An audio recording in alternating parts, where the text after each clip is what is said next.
we as Caribbean people, for the most part, are mixed raced people. That doesn't make you any less indigenous. If you have Taino ancestry and you have European ancestry too, and African ancestry, for me, Ra Jikotea Niaku'no, I always say embrace who you are, embrace where you come from, embrace your lineage, learn about it, spend time learning about your ancestors and all the good things that you can take from that. You're listening to the Speaking Tongues podcast. I'm your host, El Charisse. Each week, I sit down to a conversation with multilinguals where we discuss and celebrate language, life, and culture through our own perspectives.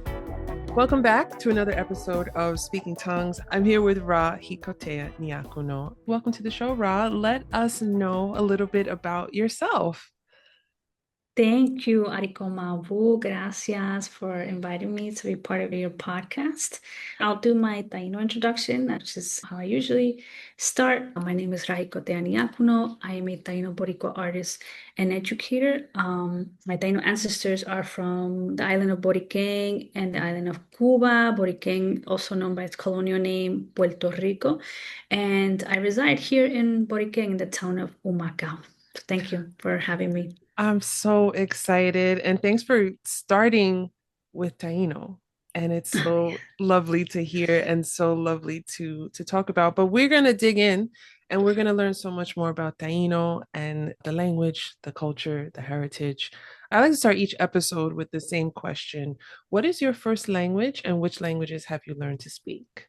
That's a great question. So here in Boriken, the dominant language is Spanish or the Caribbean variant of Spanish. Understanding that there are different variants, if you go to Quisqueya, so known as the Dominican Republic or Cuba, right? But within that Spanish, that Caribbean variant of Spanish, we have a lot of Taino words and Taino phrases. And we also have a lot of African words and phrases. And so I find it a little bit complicated to answer that question because it's this colonial language, Spanish, but it has still so much of our ancestors' language and tongues in it. And to me, that shows the resistance, right? That shows the resistance and the continuity of culture and language. So that's, I guess, a complicated way to. But also, then the interesting thing about specifically here in Boriken, aka Puerto Rico, is that because we are a colony of the United States, there's also a lot of English that you maybe wouldn't find in other quote unquote Spanish speaking islands in the Caribbean. There's a lot of English in our lingo, in our everyday quote unquote Spanish. So it's like a mix of like Spanish, English, Taino, and then different, words of African languages, origins. And so it's a mix of all of that. I know that some answers to that question are going to be very complicated or very involved. And I think that's fine because we are involved. Our lives are involved as people. So it's always interesting to me to hear how people answer that question differently because it depends on the language, it depends on your culture and the history and your family. So there's no right answer, there's no wrong answer. It is what it is. Yeah. For this purpose of the conversation, do you want me to say Boriken or Puerto Rico? I prefer Boriken, given that's our the indigenous name of the island, and especially because to me and to a lot of people, they're not interchangeable.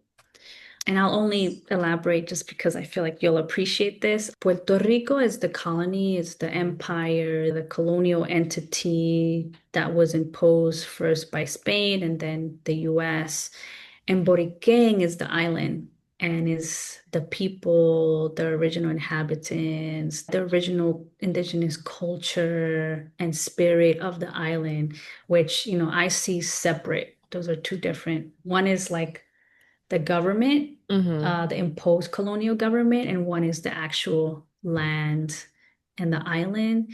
And so I think I use it when I'm talking about the empire, I say Puerto Rico, and then when I'm talking about the land or just like the island and yeah, all of that, then I use Borique. And that's Okay. usually what I'm talking about. I don't spend a lot of time talking about the colonial empire. So I hope that that's helpful in the way that I see it. It's helpful. It is helpful for me. It's helpful for listeners because I want them to, start off this conversation with some framework of Mm, why we're using one and we're not using the other. And hopefully mm. nobody will get confused between the two. I appreciate you breaking that down for us and sharing how to refer to each. Let's talk about the language. Let's talk about Taino itself. And you mentioned a bit about the history of it and some of the African influence that's part of Taino language. But I would love to know how we are using the language. How are we forming sentences? Tell me if there's any tonalities, gendered, any words for particular greetings for certain people in our community, elders or religious practitioners, parents, etc., or anything that you find particularly interesting about Taino.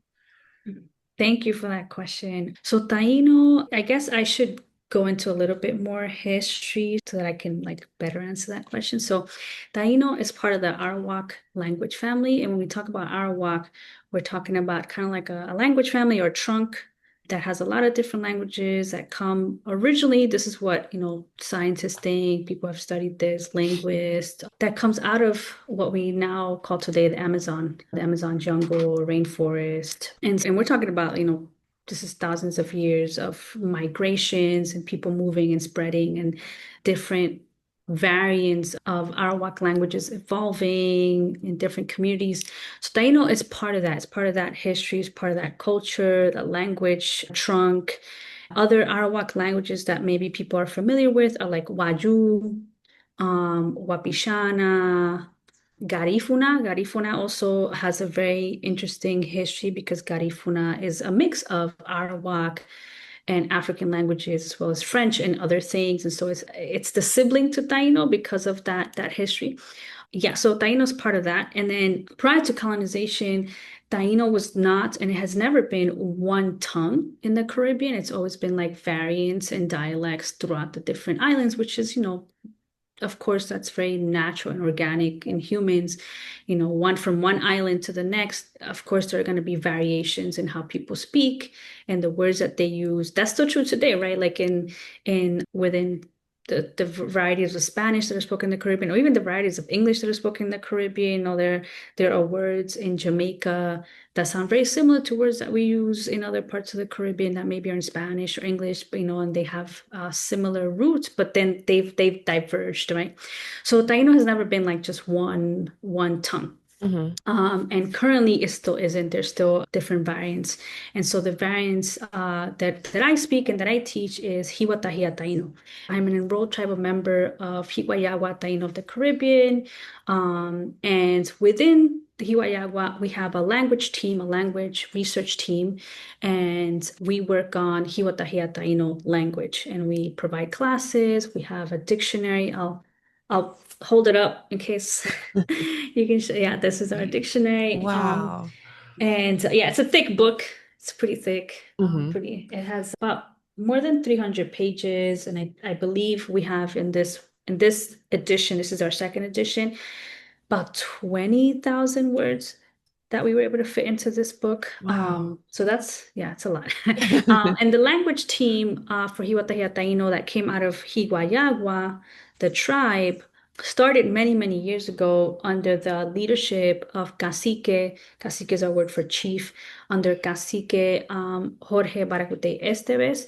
And he started putting together a linguistic research team, a Taino linguistic research team, and they collaborated with different Arawak speakers, Arawak linguists, and different community members. And then, fast forward, this dictionary is a product of almost 30 years of work. When I came into the language team, I think 5 years ago, I had already been doing Taino language research and work on my own. And I've always been really into languages. I've studied Bengali, Arabic, Swahili, a little bit of Hindi, just because it's just something that I've been interested in. Yeah. And so, of course, Taino was something that I naturally was interested in as a Taino person. And I was doing my own research and work around that. And I got really involved with the language team. I was invited to be part of the language team once they saw how much drive and passion I had for it. And that was a really true, like a blessing for me because it was like the moment that I had been waiting for my whole life. So then we put out this dictionary and we've been teaching the language. To answer other parts of this question that you I just not for, I don't want to get like derailed. Is it tonal? No, it's not tonal in the way that I guess we would look at like Mandarin or how that stuff matters. But I will say that oftentimes people say to me in classes, especially like beginner students, will be like, how do I know where to stress a certain syllable or like how do I know how to say this? And something that I think is special and that is already happening in the English that we speak in the Caribbean, in the Spanish that we speak in the Caribbean, is that people have different accents. Everyone Mm, has a different accent. Every mhm, person, depending on how you speak, you have a different accent because the accents just have to do with where you grew up, where you went to school, your family, like that's how you learn to speak. If you're speaking the way that you and I are speaking right now, I know that there are different ways of speaking. There's the mhm, sign language and stuff, but even that has varieties in different communities, right? And so I tell my students not to worry too much about that because the way that a Taino Jamaican student is going to say a Taino word is going to sound different than a Taino Cuban student mhm. saying the word because we're coming from different places. And so I don't like to get hung up on those things because, as I said in the beginning, has always had variety. And so there's no reason for us to stop now and to pretend like we all need to sound the same. Mhm. Because we're not all going to sound the same. And that's actually a good thing, in my Yeah. opinion, right? Yeah. So is it tonal? No. In terms of grammar, it's very similar in our modern times, or the way that we speak Taino today, it's very similar to the grammar that we use in English or the grammar that we use in Spanish. And that's because people are adopting the grammar that they already use in their day-to-day lives, given whatever language they're speaking, whether it's English or Spanish, into Taino because it's just easier for folks. Mhm. And it's hard to say how did our ancestors form sentences because we don't have a lot recorded from that first contact in 1492 when Europeans began their invasion in the Caribbean. And because so much was severed and so much was disrupted, it's not something that got passed down organically Mhm. the way that it would happen maybe in a different country or community where colonization and genocide doesn't happen, right? And so now we just adopt the ways that we speak in English or the ways that we speak in Spanish. We adopt that also into Taino to Mhm. make it easier for ourselves. And that's another thing that I don't get too hung up about because I think that that's just where we're at. That's just the reality. Colonization did happen, genocide did happen, slavery did happen. And so there's no point in us trying to act like that disruption didn't happen and like we're not trying to heal and pick up the pieces Mhm. from that. Mhm. And also makes it easier for my students when I don't like try to throw a different grammar system at them. I think that it's already hard enough that they're learning a new language, that it's very unfamiliar to then also have to like learn a different sort of sentence structure or different grammar rules. So that's something as a teacher that I don't get hung up about. And that's something that I learned from other Indigenous language teachers and like Indigenous language activists that I saw, that I follow, whose books I read and whose, work I follow. They use tactics and strategies to make it easier for people in the community to acquire the language faster. Um, and so that's one of the things that I do to make it easier for my students. Okay. Um, So when you're saying that people are taking Taino and they're using their familiarity with English or with Spanish to communicate, right? Like structurally. Um, so what I'm hearing, and correct me if I'm misunderstanding, but the word order in Taino is not as important as the meaning of. Yeah, well, I can only speak for like our classes, my classes, and the language community that I work within, and the community of students that we have, it's not that it's not important, it's that because there's so little that we know about how our ancestors prior to 1492, Mm-hmm. um, the grammar and the sentence, because there's so little. I mean, we, in terms of like when we look at the chronicles that were written by colonizers, there were only a few full sentences written. The Mm-hmm. rest was just kind of like scattered words and phrases here and there. And most of that was names for places and animals and foods, not like verbs and stuff like that. And that's something that we had to do a lot of work around, a lot of research, and look at other Arawak languages and have to fill in the gaps. And Mm. it reminds me similar, I'm not saying this is exactly the same, but it reminds me of the work of Jesse Little Doe Baird with the Wampanoag language, Mm-hmm. where they had to do a lot of research and they had to do a lot of like filling in the gaps. There's another indigenous language effort happening in Oregon, close to Portland, I think. I remember watching an interview with this indigenous language activist that was talking about that, talking about looking at filling in the gaps with sister languages I see. or related languages, right? But I like the term sister languages. So we had to do a lot of that stuff too, because there was a lot missing. So we had to work closely with Arawak linguists like Alexander Eichenwald and Konrad Ripka, who are very well known in their field and who have spent a long time studying different Arawak languages and have written books. And currently Alexander Eichenwald teaches at the University of Queensland in Australia. Mm-hmm.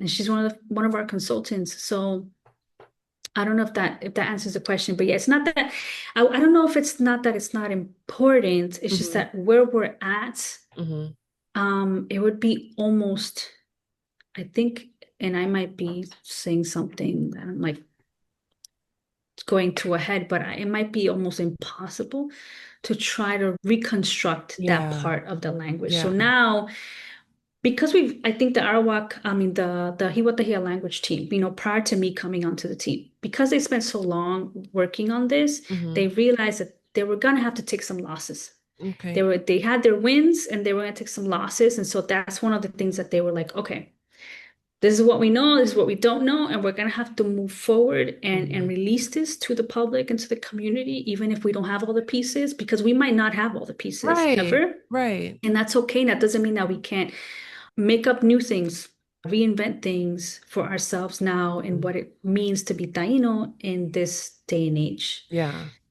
Yeah. That's so interesting. The reason why I asked that question is because I'm thinking about, and I'm so glad you said verbs because that's exactly where my brain went, like verb order, subject, verb, and object order in communication in a sentence. I feel like, well, I don't feel like it's the reality. It's different in Spanish than it is in English. So that's why I was wondering that question. I was wondering that and just thinking if two people are coming to this class, to this language with different linguistic sensibilities, if there would be a way for them to understand one another without hesitancy, if the words are in different orders, does that Mm. change the meaning of what you're trying to communicate?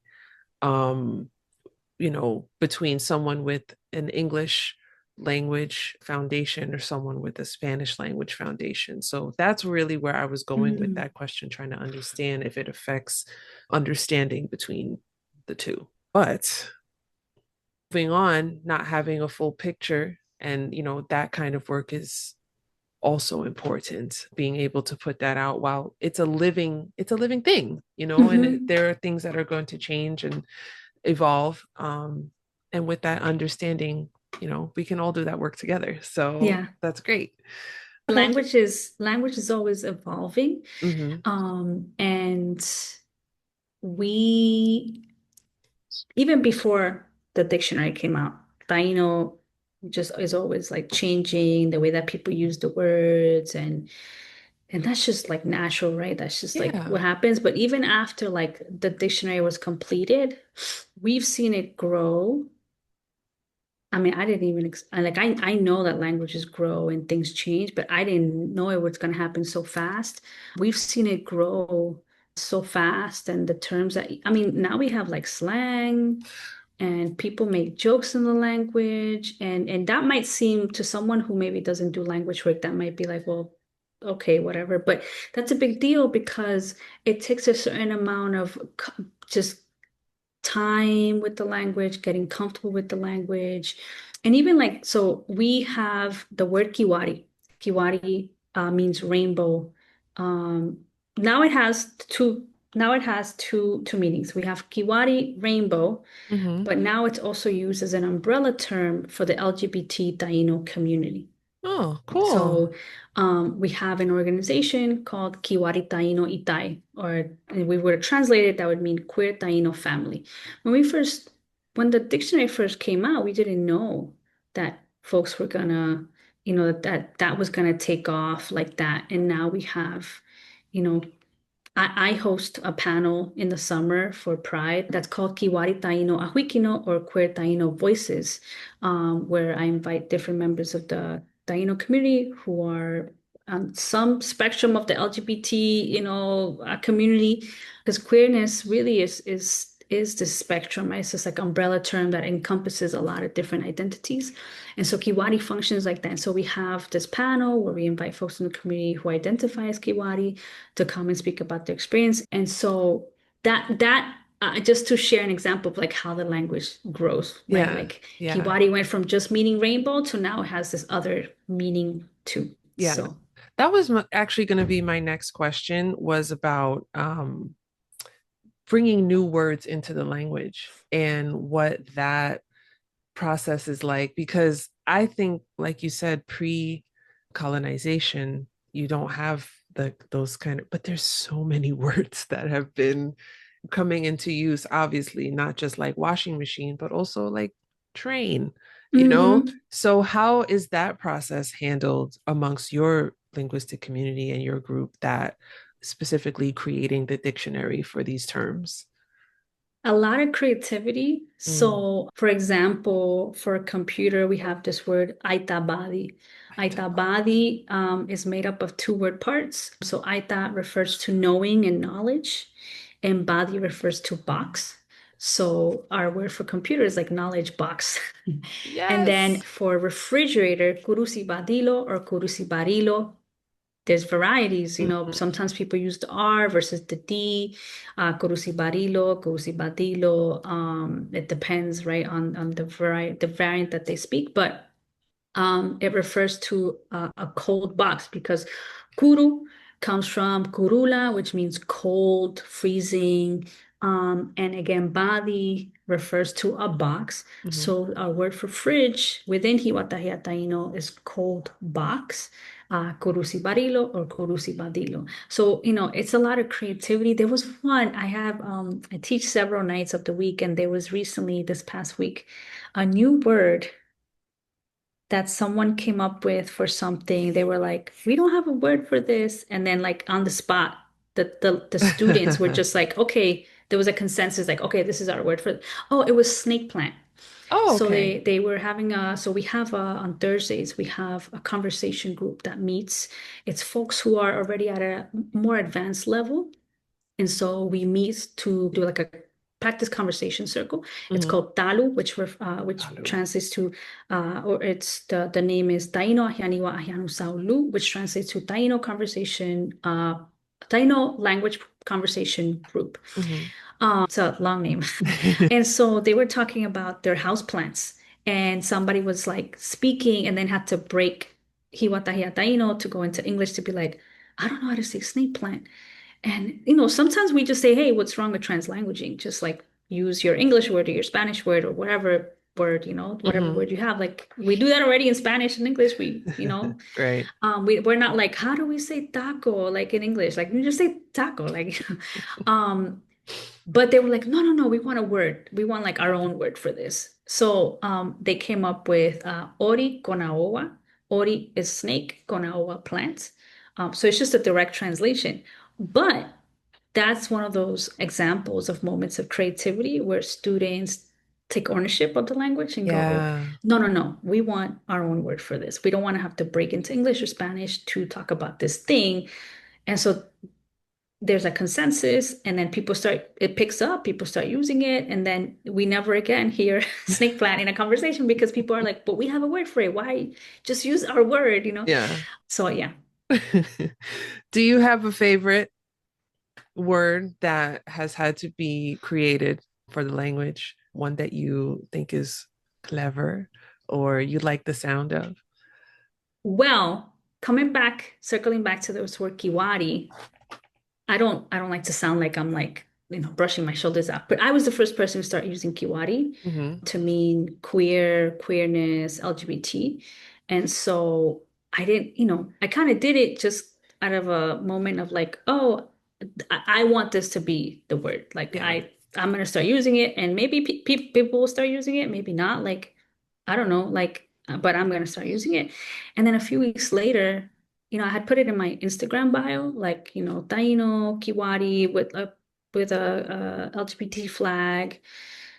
And then a few weeks later, I started noticing people in the community also start changing their bios and using Kiwari, Mm-hmm. as opposed to like, you know, saying queer on their IG bios. They just had Kiwari, and it Mm-hmm. just started picking up, and people started identifying as queer in our conversation circles or in our community events. People started saying Kiwari to mean to express their queerness. Mm-hmm. And I was like, oh, wait a second, like this is taking off, and it has taken off. It's just like now it's She's a been yes. trendsetter. So I would say kiwari is definitely my favorite. And then I have this other word that is not made up. It's a word that we already have in the language, but I just love the way it sounds. Guateque.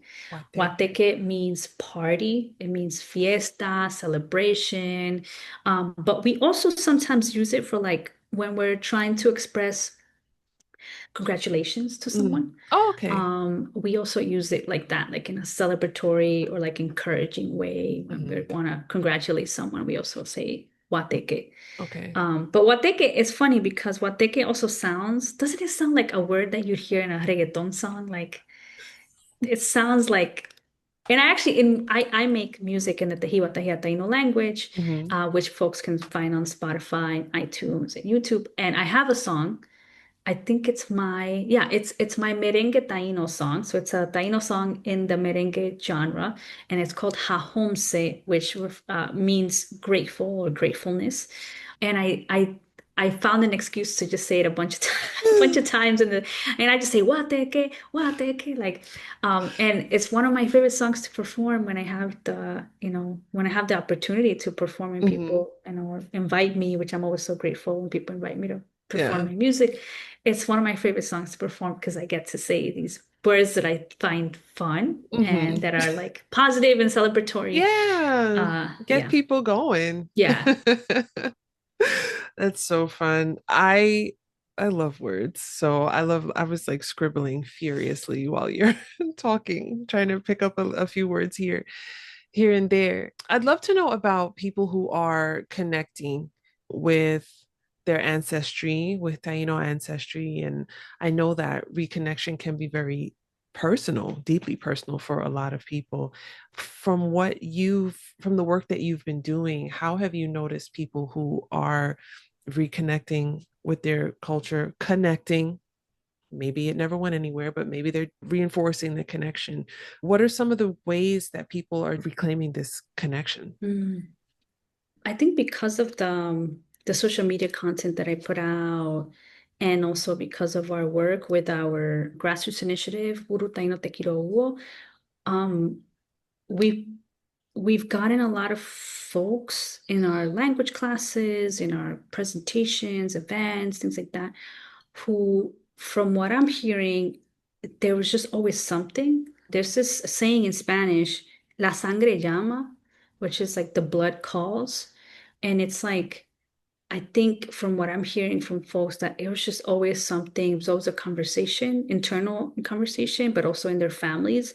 But it was kind of like no one knew how to do it. No one knew how to connect. No one knew who to talk to. Mm. And granted, that's not everyone's experience, right? Some people Yeah. come into like our classes and our events and our community gatherings, and they've always been connected. And I'm very fortunate to have been raised in that way because my mom took that initiative. You know, it was really her Taino identity was really important to her. In fact, her identity centered around it. And I remember as a child her saying, "We are Taino first." Right? Mm. That was just the way. And I know that that's not maybe how other folks view their identity within the Taino community, and that's okay. But that's just how she viewed her identity. Like, I'm Taino first. And so she taught us to view our identity like that. And so I was fortunate enough to have grown up with access to a lot of these things. And the first, I think the first like areto, or so like what that's what we call Taino ceremony.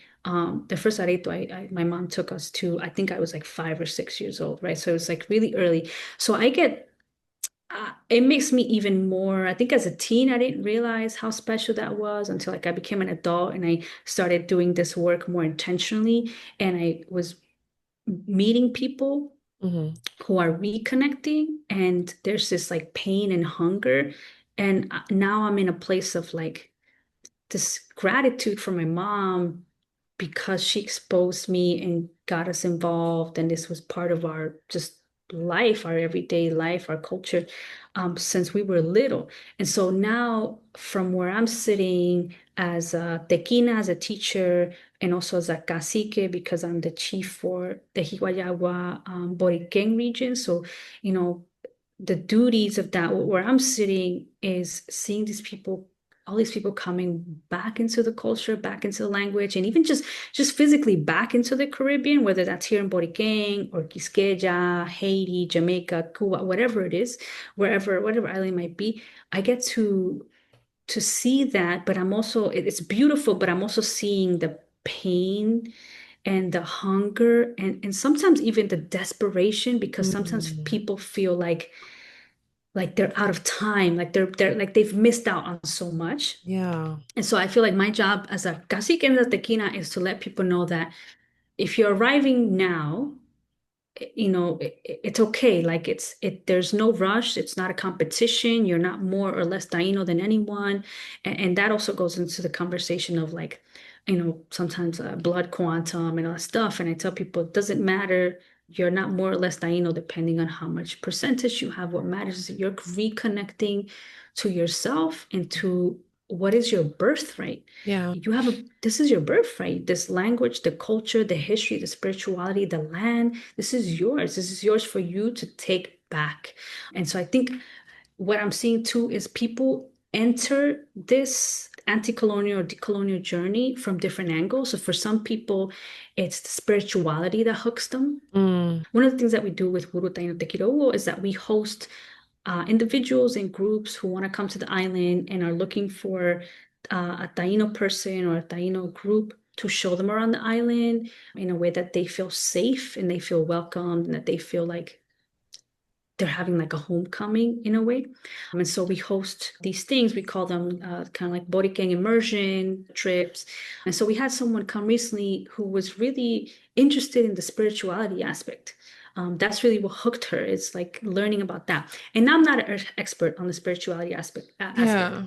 but for me, I feel like I serve as a bridge, and so I can point people in the right direction. So like if someone is really interested in learning about Taino spirituality, and that's really what their soul is like calling for, I will point them to my mentor, Irka Mateo. Hmm. Irka Mateo is a kutu, a grandmother. She's also a bohutio, a medicine person in our community, and she is amazing. I will follow her to the depths of anywhere. She has been doing amazing work in our community for a long time and really helping younger generations reconnect back to their ancestry. And so she's someone who I always direct people to when they're like hungry for that knowledge. If it's language, that's more my alley, so that I can help with that. If it's other things like plant medicine and things like that, then I know people in the community who they can talk to, so I can say, I'm going to connect you to this person.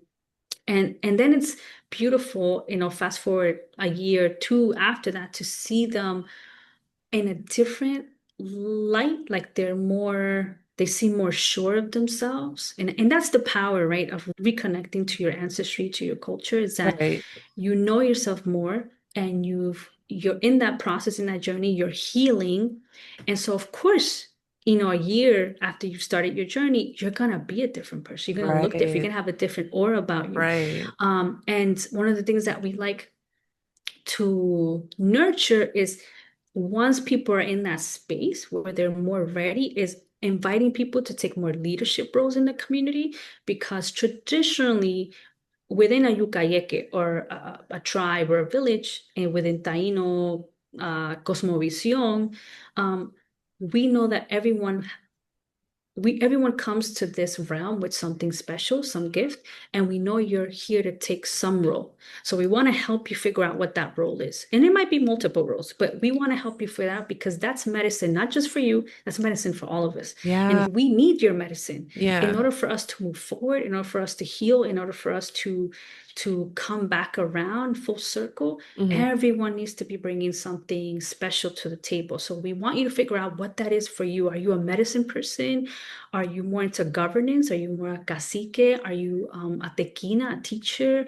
Are you a artisan? Like, you can make our maracas, our ditas that we use. Like, what are you coming to the table with? Hmm. Because that is special and we need that.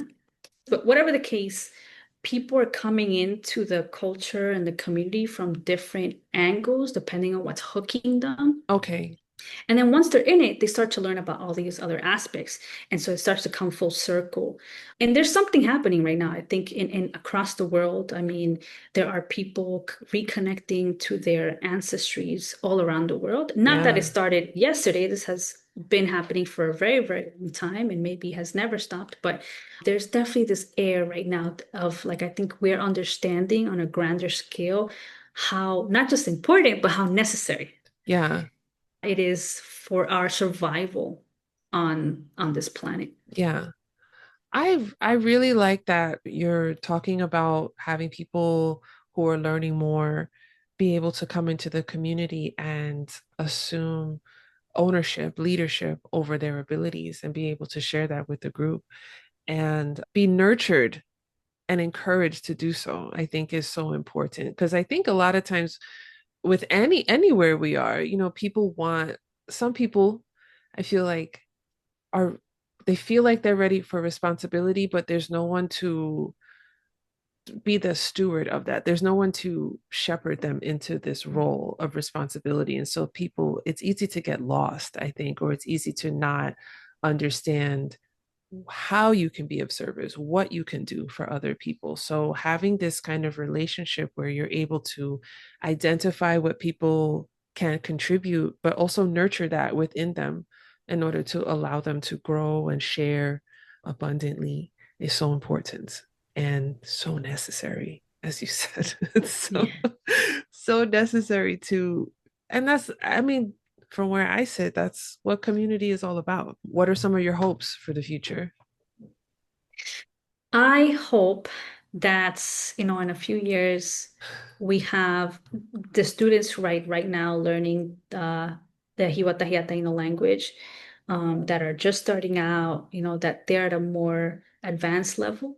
Mhm. I hope that we have more instructors, like the students right now that are at a more advanced level. I hope that I see them, that I can help them get to a point, whether that's me or someone else, right? But I'm just thinking about my students, get to a point where they also can be instructors, because we need more of that. I hope that we have more funding so that we can cover the expenses for all these amazing ideas for Mhm. programs that we have, that we just need support in Yeah. order to make them a reality. I hope that we have a Hiwatahiya Taino language school, whether that's, hopefully like a physical place, or maybe multiple physical places. That's definitely on our dream list. Mhm. And I hope that there are more and more people that know about Taino language and culture and spirituality, just because we were the first Native American tribe to have contact with Europeans in 1492, and we were the first to bear the brunt of that impact. And I think it's ironic that when things like Columbus Day comes around and things like that, people don't know who Taino people are. Mm-hmm. Now, more and more people do know. And I think that that's thanks to the work that a lot of our folks have done Mm-hmm. to educate and again not to dwell on the deficit but more to celebrate, celebrate what we've brought to the table, Mm-hmm. like barbecue. Like I always tell people, like, you like barbecue, right? Like, who you think, hey, who you think brought barbecue into the picture? Right? Exactly. Like you like laying on hamacas, right? On hammocks. Like, who do you think? Like, and it might seem silly, but I think that every culture, every people brings something special to the tapestry of humanity. Yeah, Everyone does, of right? And course. so I want to bear witness to everyone's cultures and what they're bringing to the table and the lessons that they're bringing us as humanity, right? Mm-hmm. And because not, and this is, I'm not telling people to go and culturally appropriate other people's cultures, but just to bear witness and appreciate and respect and say thank you. Thank you for what you bring. Thank you for your language. Thank you for your food. Thank you for your music. Thank you for your spirituality. You bring something special to the table that no one else can bring. And thanks to you, we have a bigger, more grand picture of what we are here to do as humans Right. and how we can navigate this life together and how we can relate to one another because we have differences and we have similarities and we should be able to celebrate both. Absolutely. Yeah. 100% the entire feeling behind the reason I make this Yeah. podcast. Yeah. Yeah. Yeah. I absolutely love that. So in Boriken, where Spanish is spoken, Taino is spoken, how do we see these languages coming together? How do we see these cultures coming together? Where are they benefiting from one another in the culture of Boriken Island? So Taino is like in the Caribbean Spanish that we speak, whether that's in Boriken or Quisqueya or Cuba, it's embedded, like Taino is embedded in the Spanish. I mean, you see it all around in the islands, like for the names of towns, of plants, of animals. But in this day and age, there's a newer generations who are coming into the conversation, wanting to know more about their Taino and African heritage. And that to me is super exciting because they're coming into the picture and saying, I want to disrupt this this legacy of colonialism and this legacy of seeing ourselves from a deficit perspective of like, you know, trying to trying to get proximity to whiteness, Mm, to Europeanness, and they want to disrupt that and say, no, no, no, I want proximity to my indigeneity and my Africanness. I want to know about that. And so that there is a tension because the older generation isn't totally up for that, right? And that's natural, right? And when newer generations come, they're gonna disrupt things, and the generation before that is gonna like be like, wait, you're changing things up. And that's also happening with like, the conversation of pronouns and the ways that we view gender and sexuality. And that's been going on. That's not like a new thing. That's just like a continuation of resistance. mhm, So what I actually see is that tension. We have a lot of folks who are like college age students who are bringing those conversations into their university settings and trying to create a more decolonial way of learning, and universities don't know what to do with that. But that to me is good, right? That's a good thing. That's how we get change, is from activists, community organizers who are pushing and disrupting and creating those tensions. Without that, change doesn't happen, right?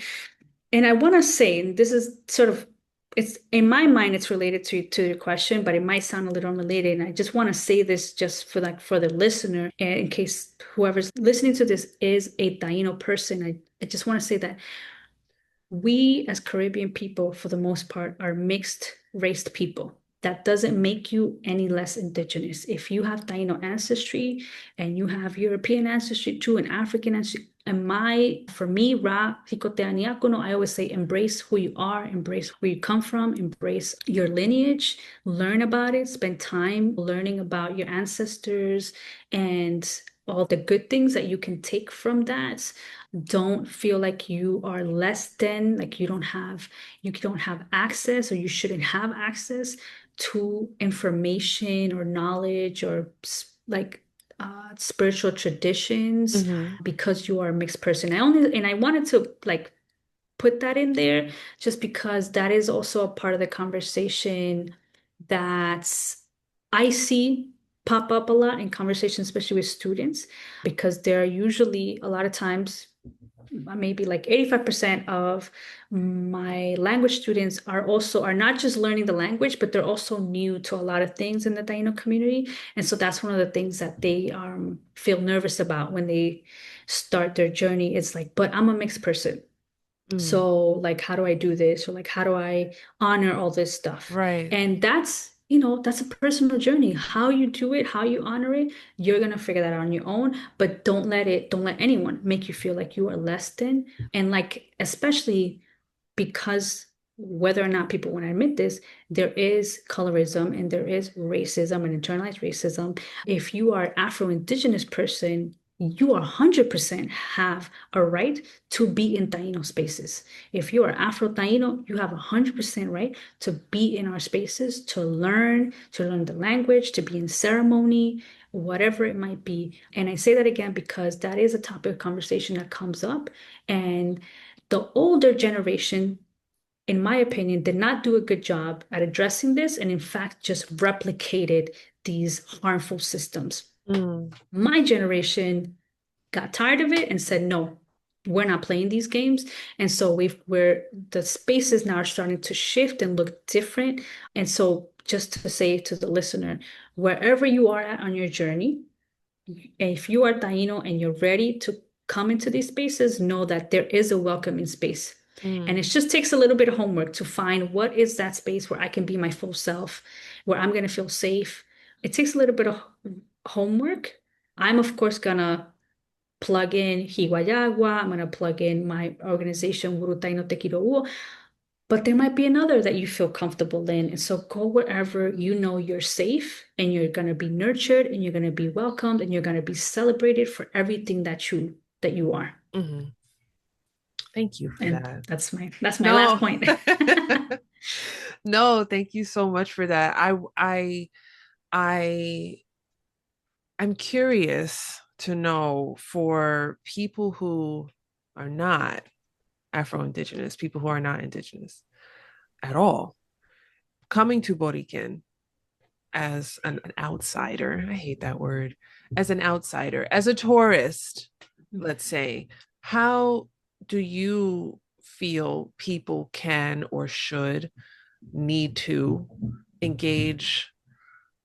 How do you advise them, or what do you think are ways that they can engage with the community Boriken respectfully?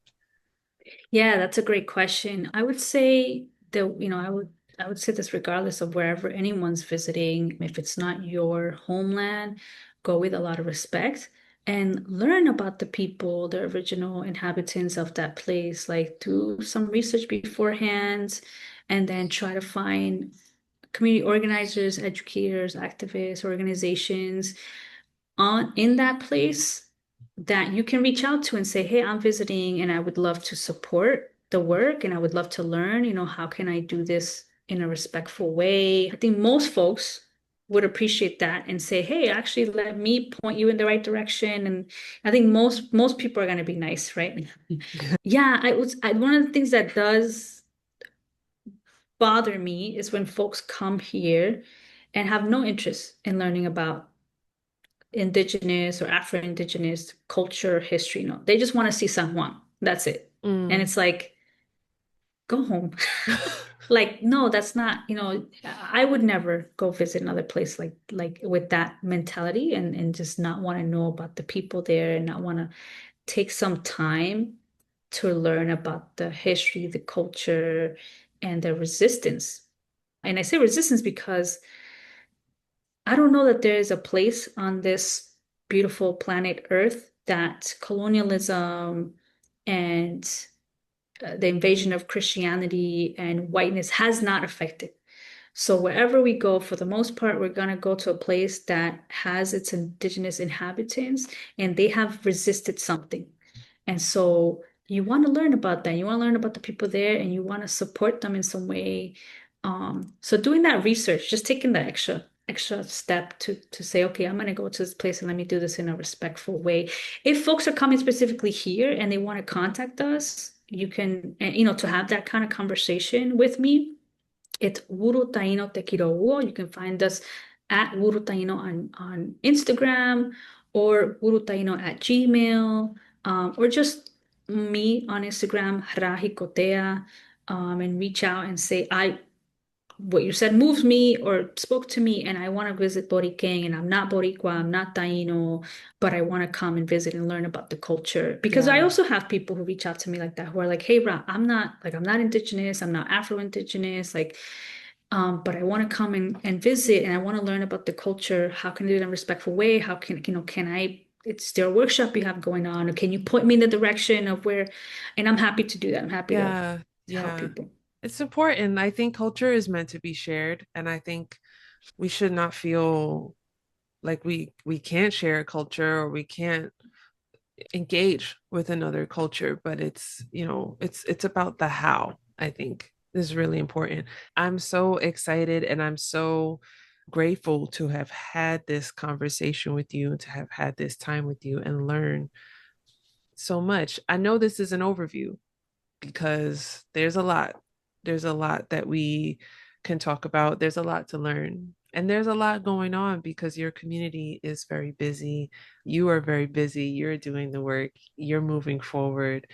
This has been an absolute pleasure. I want to leave our listeners, and you're so good at this. You were giving your social media handles and your website Thank and you. all this stuff. I gotta start doing that more in conversation, but for the full breadth of it at once, please give us all of that so we know where we can find you. Thank you. Yeah. My personal Instagram is at Rahikotea.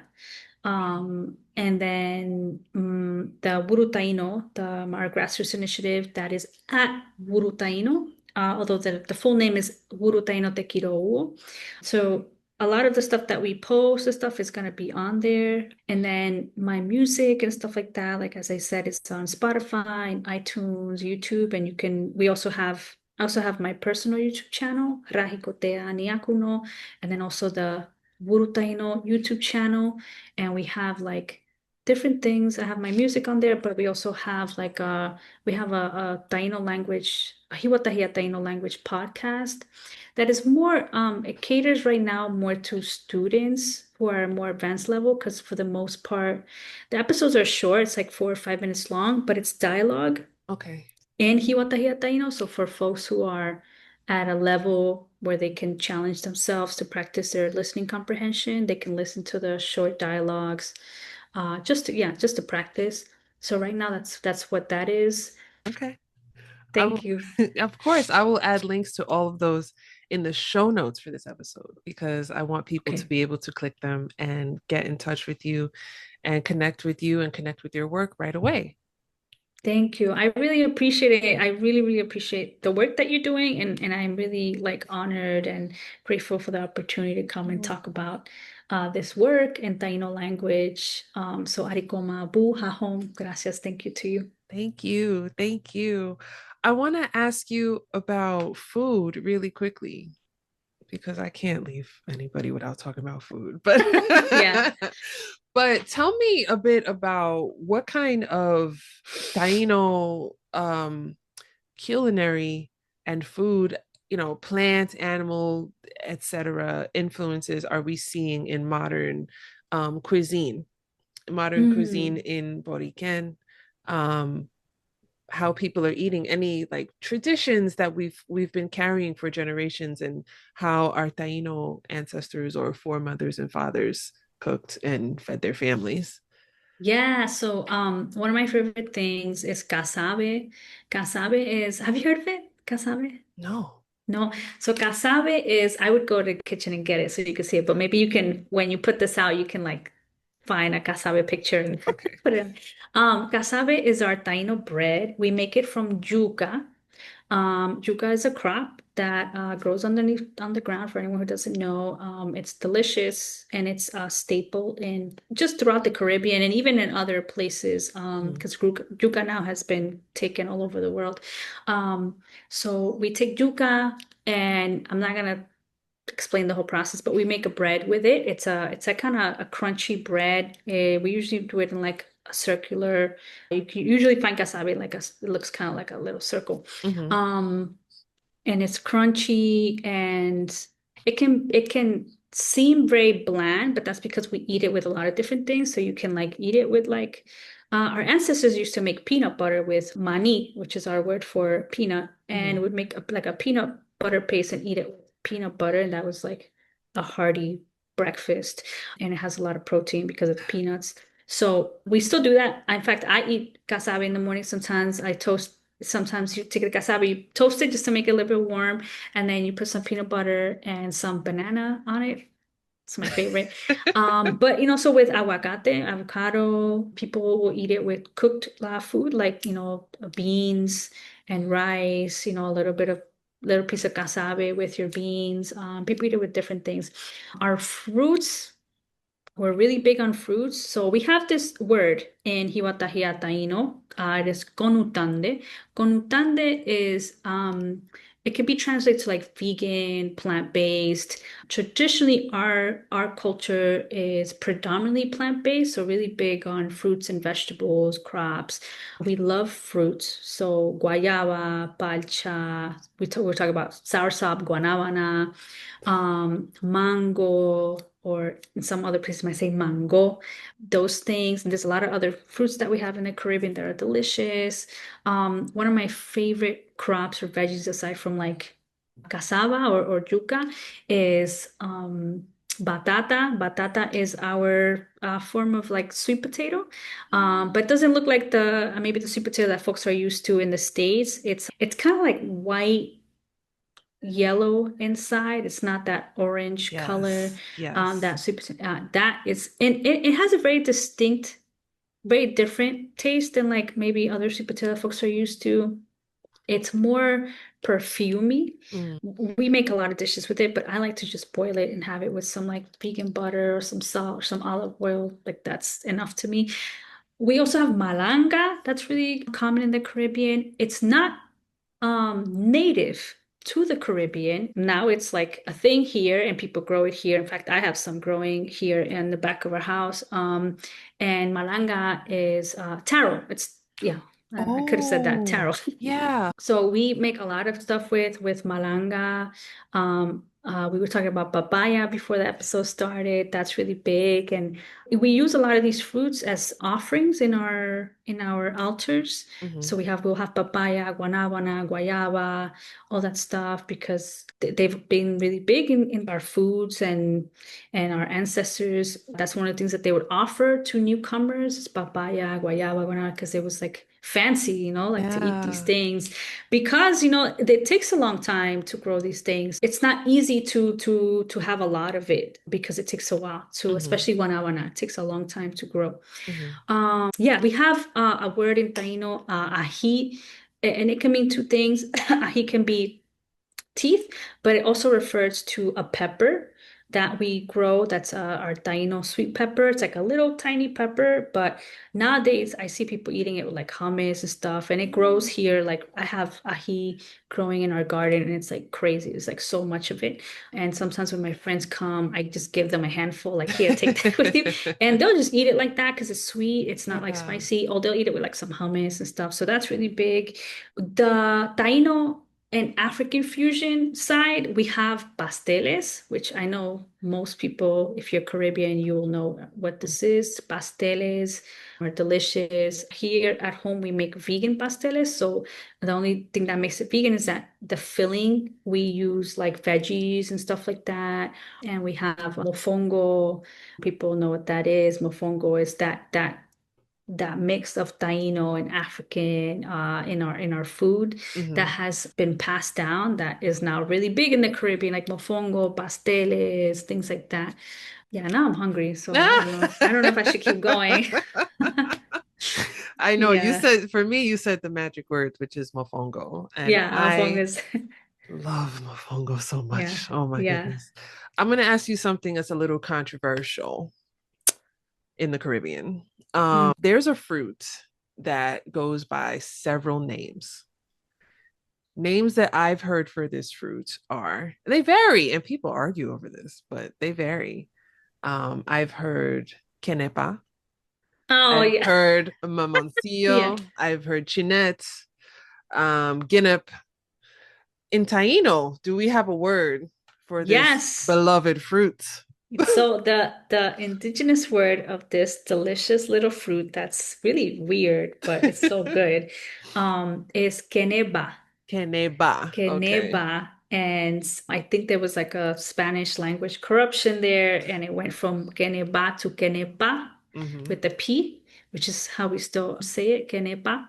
Um, so that's what we call it. Mm-hmm. Taino, and just really just here in Boriken. Mm-hmm. But my partner is Taino Quisqueyana, so Taino from what is Haiti Quisqueya, or Haiti in the Dominican Republic. And they Mm-hmm. say limoncillo because that's like the Limoncillo. Spanish word that Spaniards gave it. But the Taino word is queneba, which, then you can also say quenepa. But yeah, Yeah. that's my answer to that. Don't Okay. come for me, listeners. Don't. I love that. I secretly love that debate every summer when Yeah. it's the season for, um, Well, that's like, Boricuas and Dominicans arguing over, is it con or is it pegao? mm. I don't know if you know this one, but I'll tell you. And you can keep this or you can take it out. I don't know. 'Cause I don't want any fighting happening in the comments.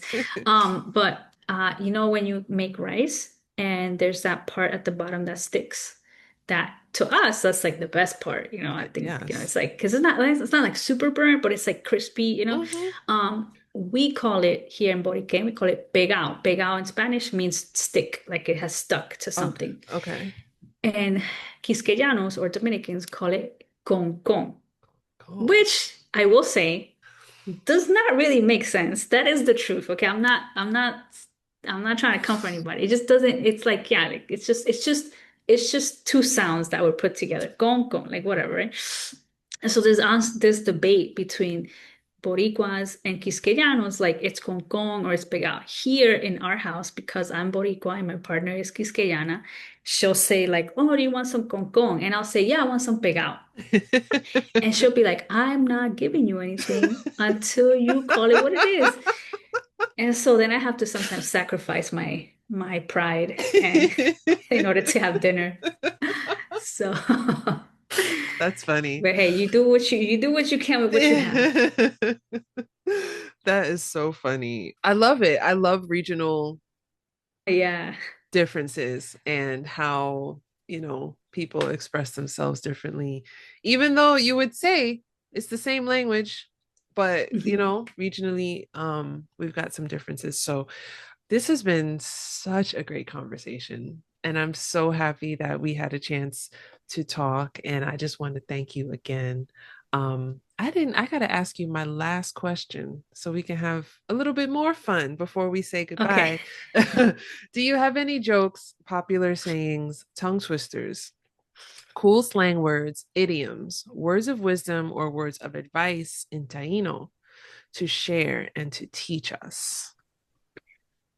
Well, I don't know if this is a good one, but the first one that comes to my mind, there is a short saying in our community that's really silly. So we have an expression that is Taino ti. It's like the word Taino and then ti at the end. Taino ti is an expression that is used to mean like acknowledging the spirit, the great spirit. But the ti part sounds like tea, like TEA. Mm-hmm. And sometimes when people are talking about like Taino gossip, or they're gonna like talk about someone or whoever, they'll say like, "Oh, we're gonna have Taino tea." And it's like that play on words of like, Mm. is it Taino tea? Like, oh, I acknowledge the great spirit in you, or am I about to talk shit about you? We're about to talk shit about someone else. We're Right. about to gossip or whatever. So is it Taino tea or Taino tea? Like, what time is it? Like, so that's the first thing that I can think of. I love Yeah. that. I love a play on words. Yeah. Thanks for teaching us that and giving us the context behind that. This has been such a wonderful conversation. I agree. Thank you so much, Ariko Mabu, to you. Before I let you go, really quickly, we're in Boriken.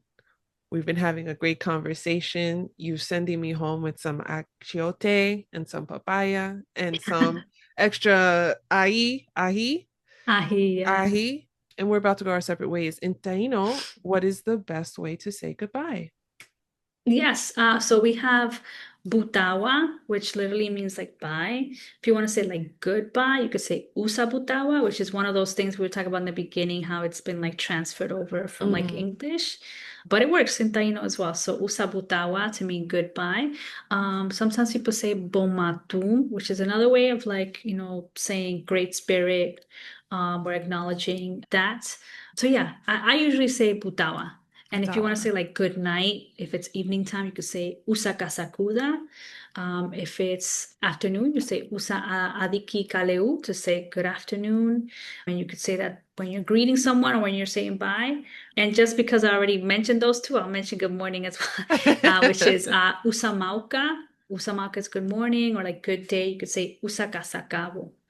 But I would say if I'm saying bye to someone, I would say butawa or usa butawa. Butawa, usabutawa, Ra. Thank Yeah, you thank so you. much again for this conversation, and I'll be talking to you soon. Ariko Mabu, thank you so much. New episodes of Speaking Tongues are available every Monday, 7 a.m. Eastern Standard Time.